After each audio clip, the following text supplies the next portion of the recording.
Welcome back to Glissa's YouTube channel. So for today's video, ang tatalakayin naman natin ay itong Nanlak Sibok 1200B LED bicolor spotlight.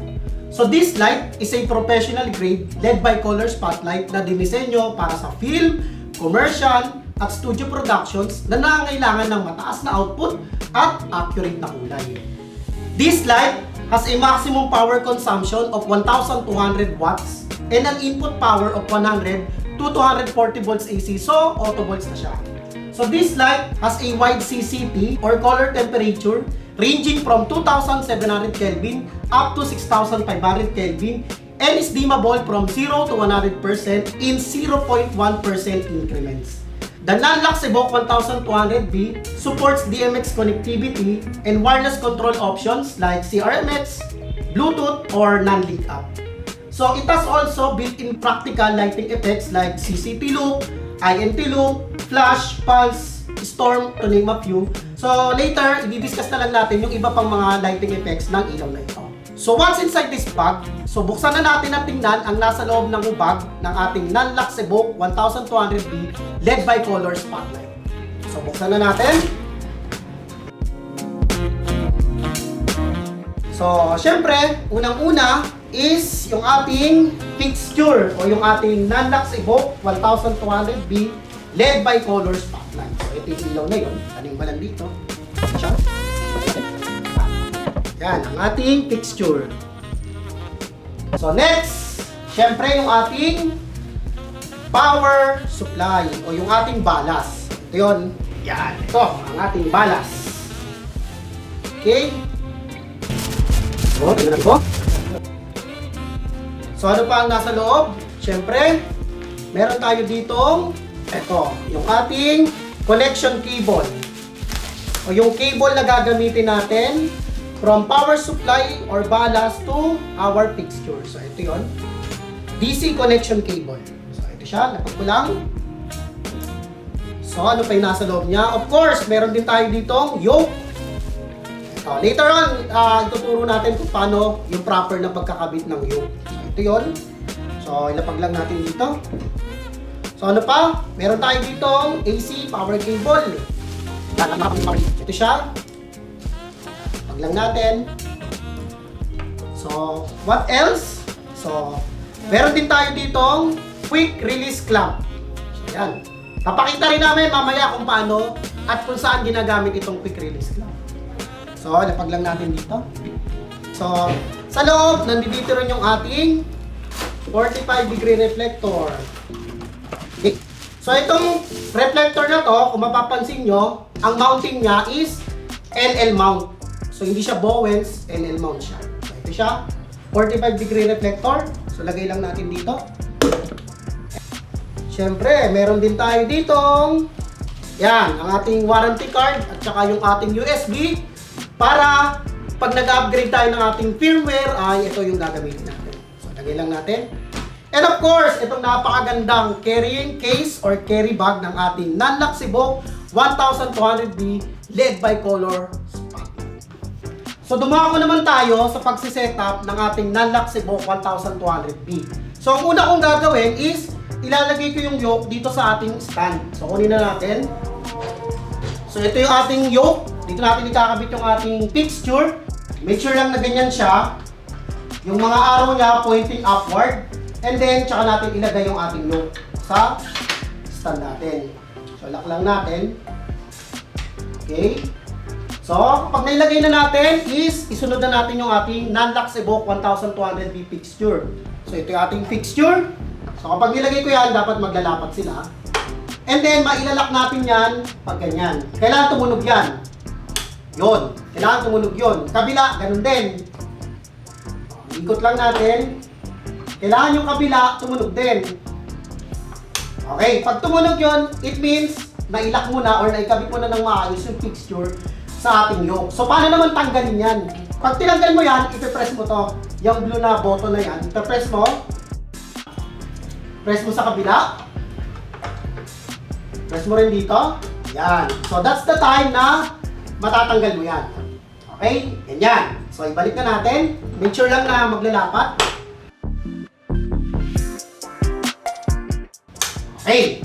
Ang next natin ilalagay ay yung ating power supply o yung ating balas. Pero bago yon, ikabit muna natin yung ating quick release clamp. So itong quick release clamp, so ginagamit naman to, halimbawa yung power supply mo ayaw mong ilapag sa semento kasi basa or delikado. Instead na ipatong mo kung saan saan, pwede mong gamitan ito, quick release clamp. So lagay mo lang dito. Yan. Clamp mo lang siya. Yan. So pag nakabit mo yan, yan. Diyan mo ilalagay yung iyong power supply o yung balas natin. So kunin natin yon. So itong part na to, diyan mo yan ilalagay. Ilapat lang natin. Pagkalapat, kailangan may marinig kang tunog na click. Yon. Pag tumunog yon, it means na ilagay mo ng maayos yung power supply sa quick release clamp. So paano naman tanggalin? So ipe-press mo to, itong silver button na ito. Pag press mo yan, hatakin mo or hilain mo pataas para matanggal. Kasi tingnan mo, kapag di mo pinindot yan, kahit anong gawin mo, hindi mo tatanggal yan. So kailangan pindutin mo yan.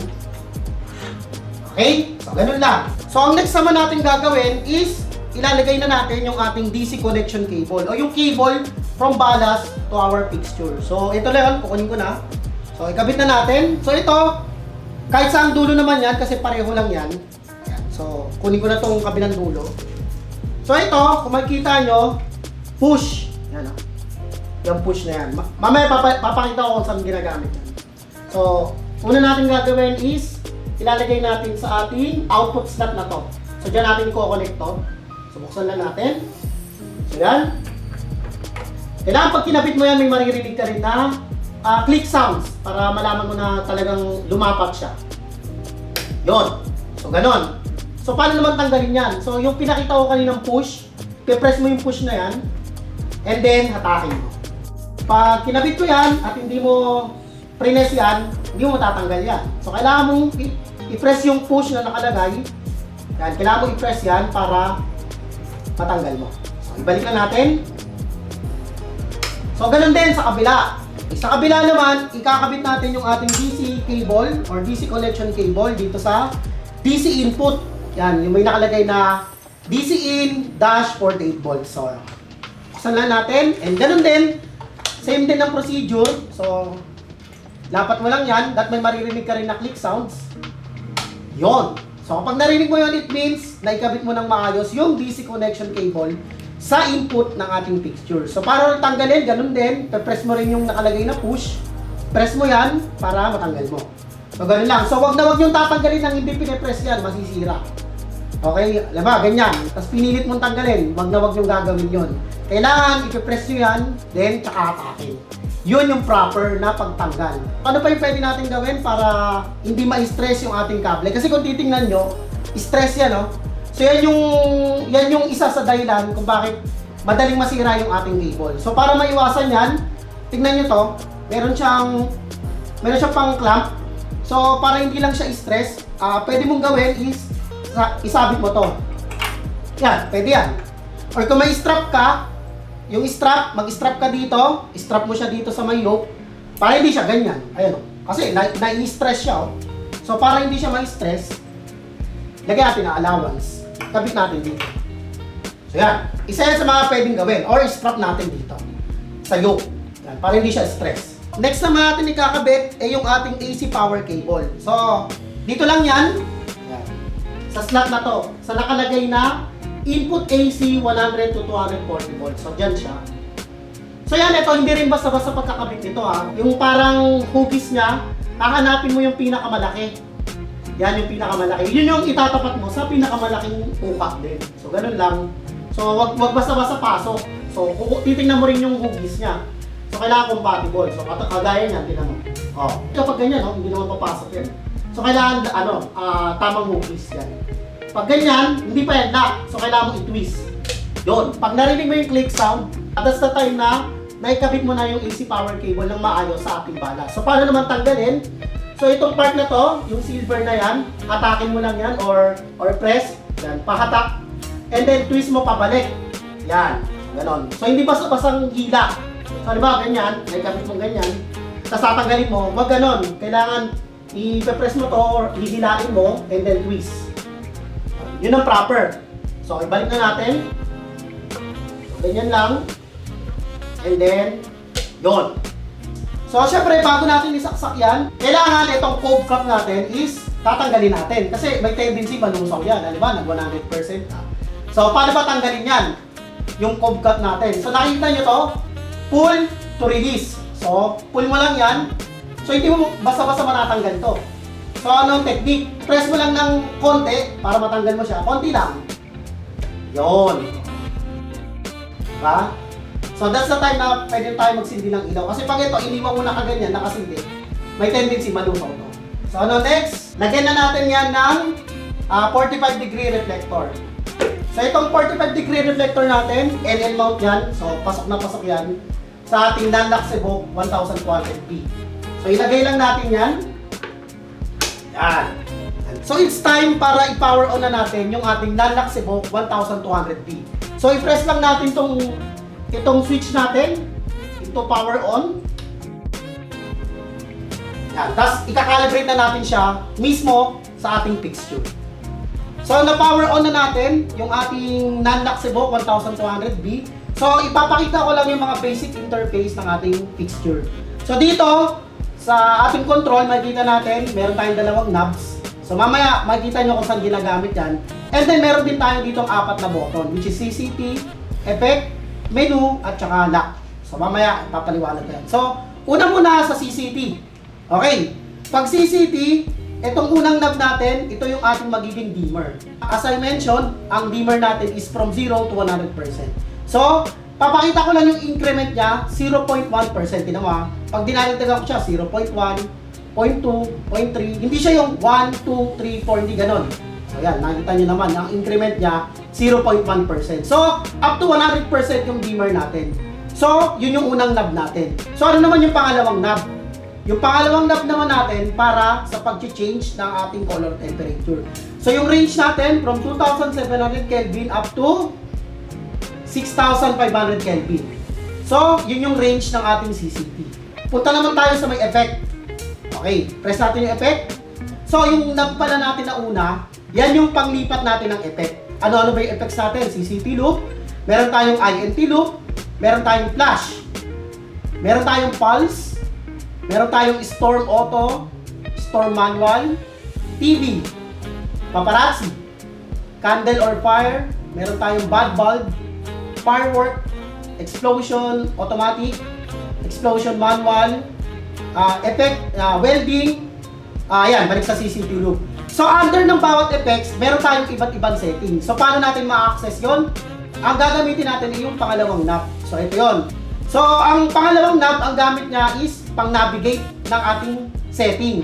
So, halimbawa, nakapunta ka na sa dimmer. Para ma-change mo yung value niyan, ang gagamitin mo yung unang knob. So, siya naman yung pang-calibrate. Ayan, tingnan mo, nagbabago siya. So, punta tayo sa CCT. Gusto ko is from 522, di ba? 4,000, yan. So, ito yung pang-calibrate. So, ganun din yon sa lahat. Para makabalik ka doon, so, dalhin mo lang yung highlight dito sa effect. So, lipat tayo, halimbawa, sa INT, sa flash. Nakita niyo yung flash, di ba? Yung flash, para mapasok mo yung mga setting yan, gamitin mo yung pangalawang knob. So, yan. So, para ma-change yung value, gamitin mo yung unang knobs. So, yan.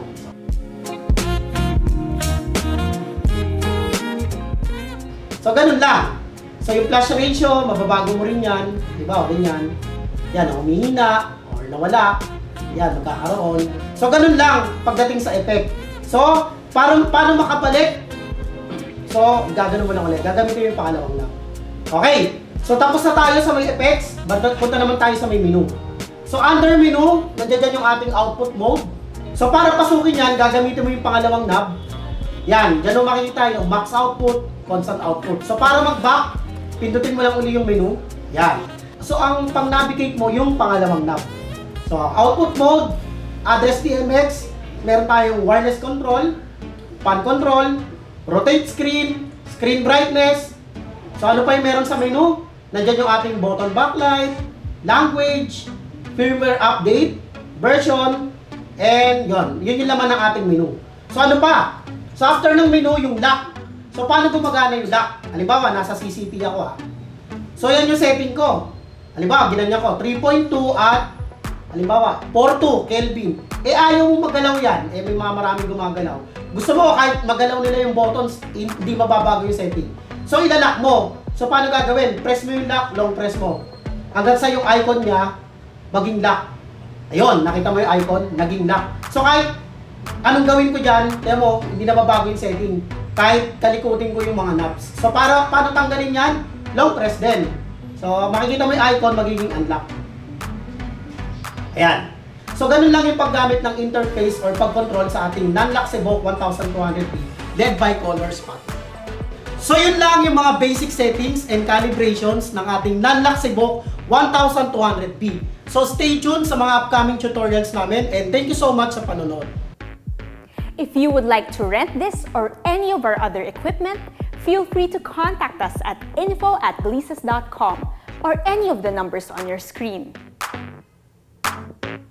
You may also check our equipment list at avstudioservices.com. Please don't forget to like, subscribe, and ring the notification bell. Thank you for watching!